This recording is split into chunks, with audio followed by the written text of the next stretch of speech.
Permainan dia dinamakan Abu kata. Kita nak buat apa yang Abu suruh.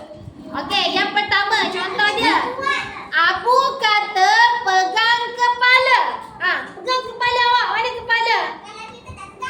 Kalau tak pegang maksudnya awak tak dengar arahan lah. Abu kata pegang kepala.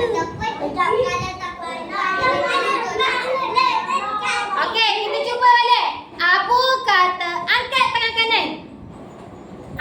Berdiri kan Naufal? Fatimah suruh berdiri.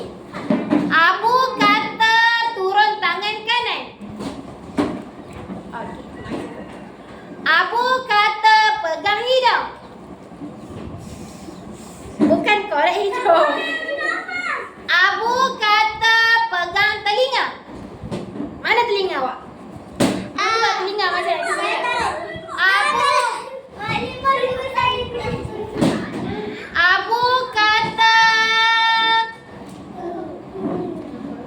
Abu kata senyum. Abu kata suruh senyum. Senyum. Okey. Abu kata pegang pensel. Cari pensel. Pegang pensel. Tunjuk pensel. Okey, Abu kata letak pensel atas meja. Pandai. Okey, Abu kata angkat buku. Angkat buku.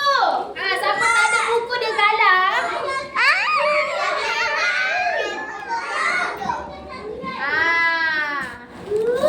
Buku. Okey, buku betul juga macam buku lain. Okey, Abu kata simpan buku dalam beg. Simpan dalam beg.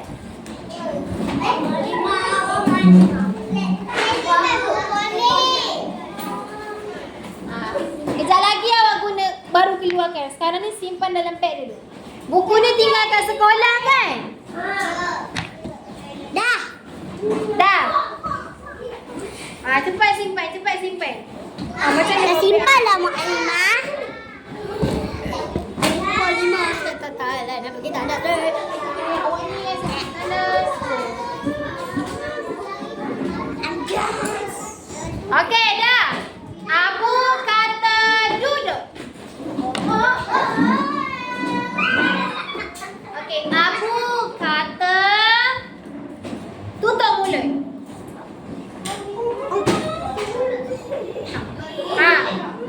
Siapa? Tutup mulut. Siapa bercakap tu dia tak dengar arahan Abu. Okey, Abu kata nganga mulut. Abu kata tunjuk gigi. Abu kata tunjuk gigi. Ni tak cukup lah.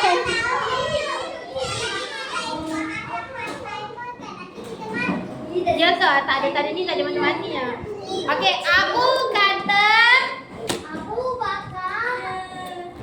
Abu kata letak kepala atas meja.